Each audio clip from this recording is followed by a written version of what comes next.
Greetings, my friends, and welcome to the forest. I wanted to talk today about one of the critical emotions that fuel us and fuel our spiritual ability as well as our physical ability, and that's anger. Anger is one of the sanctioned emotions in Western society. It's one of the emotions that we encourage, at least for our leadership class and for our males, our athletes, those who are executives, those who are tasked with pushing things forward and managing things and keeping order. Anger is a policing emotion. We connect with anger when we have to do something important, critical, or some people have a hair trigger on that emotion. So perhaps it is only critical for that person. And some people get addicted to the adrenaline high of experiencing that particular energy. But anger, its purpose is to assist us when we need to draw a lot of energy forward in a quick period of time to fix a problem, to get what has gone off the rails back onto the rails.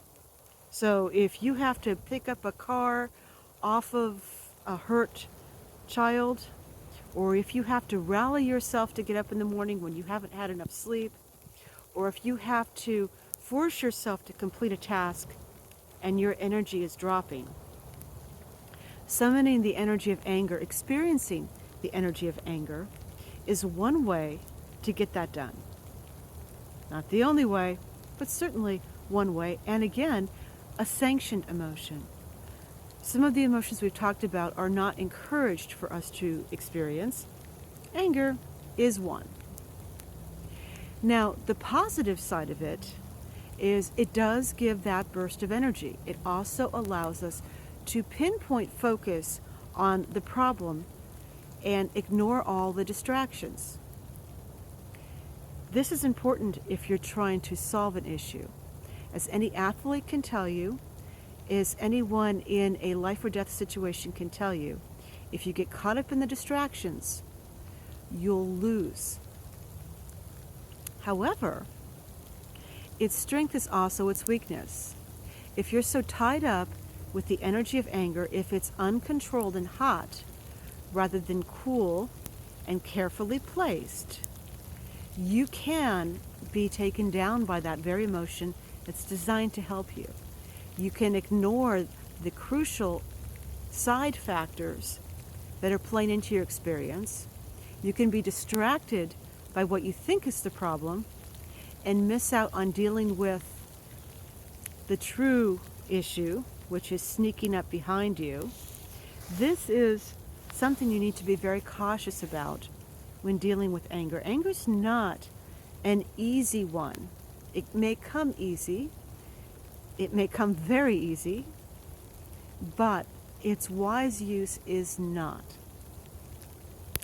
And just like with fear, stepping back into your higher self, into source, and asking for assistance with it, that it be channeled in the direct, correct, and best for all direction. That will solve some of the issues that anger makes us prey to. Also, like fear, anger is very hard on the physical body. The cortisol, it's designed for dealing with physical situations, not as much spiritual ones. It can be used in the spiritual context, but the body has to be exercised. It has to be moved after you experience anger to allow that energy to cycle out. If it's not cycled out, it can do damage, sometimes permanent. Just as with fear, it can hurt the body. Now, a less potent, a mixed emotion, anxiety, that is a combination of fear and anger.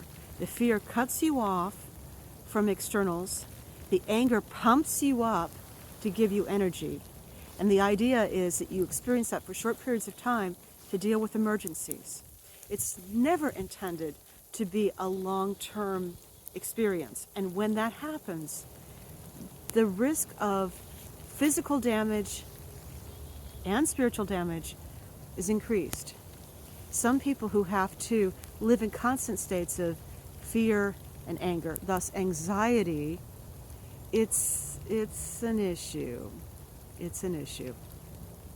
It's something that you want to learn how to work past.